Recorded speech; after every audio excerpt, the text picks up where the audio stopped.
data is the new currency, and therefore lots of people will be interested in it. People try to do scam, fraud, etc. because they want the money. Now they want the data. No, ganyan. The question is, why is it important? How has data become that important that it's treated as such, and what's needed by Union Bank, no, to for Union Bank to leverage on that? I think marami, no? So for example, data allows us to understand our customers better. You'll have a more intimate understanding of the customer, and then if you can do that, you can serve the customer better. No? But there's so many more that allows you to understand the products is relevant to the customers, your operational efficiencies inside, from a fraud management or how you become effective in your collections.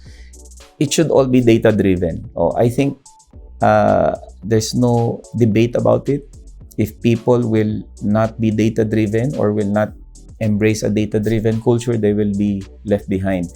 Look at the top corporations and the corporations that or enterprises that continue to be number one. There's one reason. It's because they have access to a lot of data. Okay? So it's not a secret anymore. So it's going to be a key capability that we need to build. Now it's different that you have data, but you don't have a data-driven culture. You don't know how to use it. Then it doesn't really add value.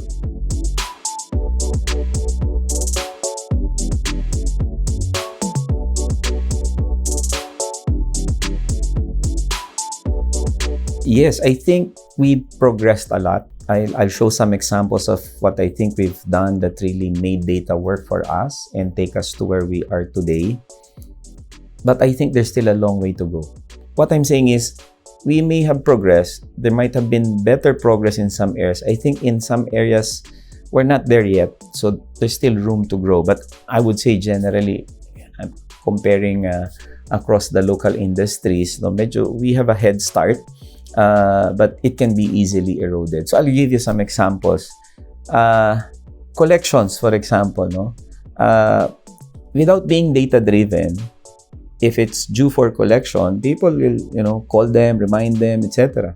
But if you're data-driven and you begin to see, and especially if you're aided by AI and machine learning, the team was able to understand that there's a bucket of people, I don't even need to call them because the models already tell, the data already tells us they will pay.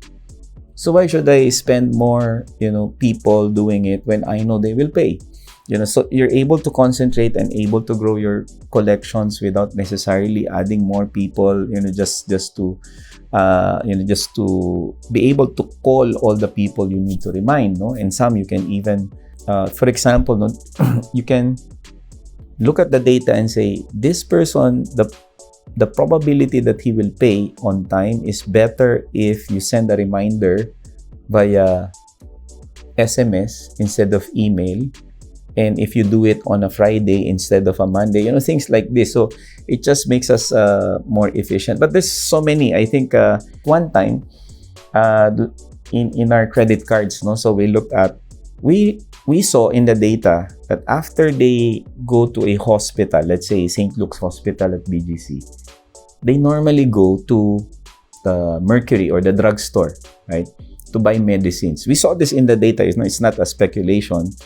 And we offered something to guide them, and then normally, top destinations like they will go to Uniqlo or whatever. And we provided some offers and we saw the business actually increase. Now, if we don't use data, it may also become a problem. So for example, at one time, just an example, we were looking at partnering with transportation data to get transportation data. So for example, we could just assume that several years back, let's say Grab or Uber, but the data tells us at BGC, 80% uses Uber.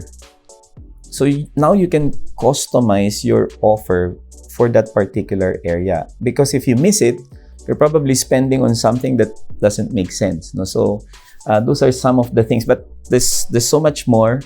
I think lots of things that we've already done.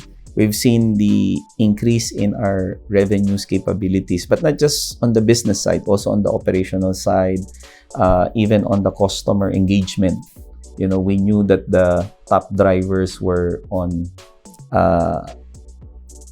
electronic funds transfer and ATM. We focused on it, and the NPS for that particular service jumped up. No, so it's if we're not using data, it's like we're just I don't know, maybe doing trial and error method, which is going to be costly and not really a very distinct advantage for us.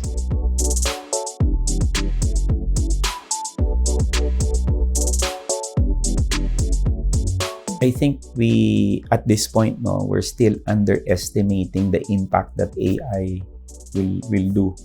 So we've done the generative AI update in the Future Ready board, where we showcased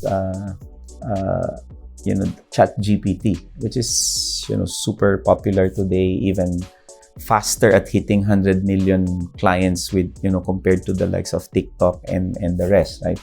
Bottom line is, if we don't use it, if we don't adopt it, we're gonna be left behind.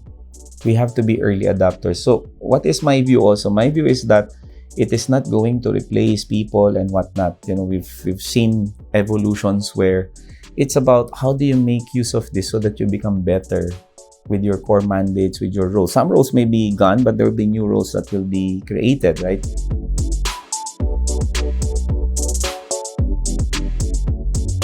It always boils down pa rin kasi to the value, being relevant to your customer.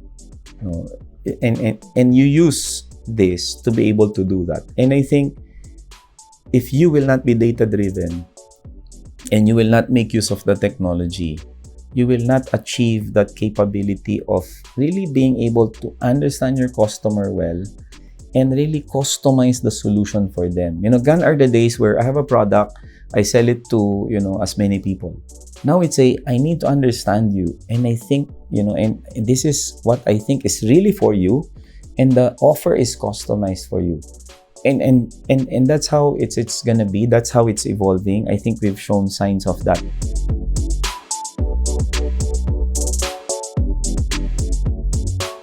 Will there be resistance to embracing a data-driven culture? Ang view ko, no. And I think I have the right analogy for it. If you talk to someone and you tell them, do you think we should be a data-driven culture? I think everyone will say yes. Because I think they know the value that it brings, etc. I think the more appropriate word is how fast and when they will embrace it. So my analogy is this. When you ask someone, do you think exercising is good for you? I think they will say yes. And the resistance is not in agreeing that exercise is good for us. The challenge is how do you get them to actually exercise? So I think it's several factors. One is they get so convinced and inspired about what it can do that it drives them to, I want to do this, right? But the second is, whether they like it or not, we have to do it. They have to exercise it, right? So meaning, I think we need to put in those structural discipline. So this is what I mean by, structurally doing it is to say, all of you, let's go. We will need to jog. Whether you like it or not, I'm forcing you.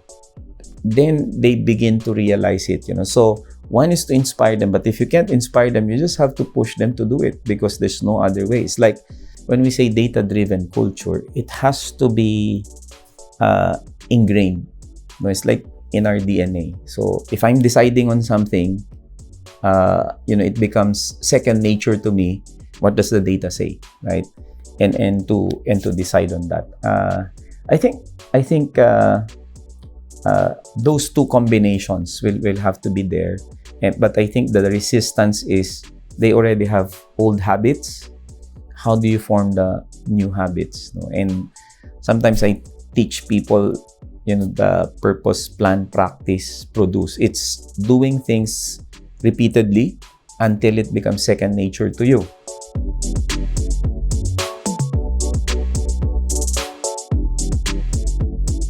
We will not be able to get there. We will not be able to achieve our vision, our objective, if we are not going to be data-driven, if we will not have a data-driven culture. It's a must.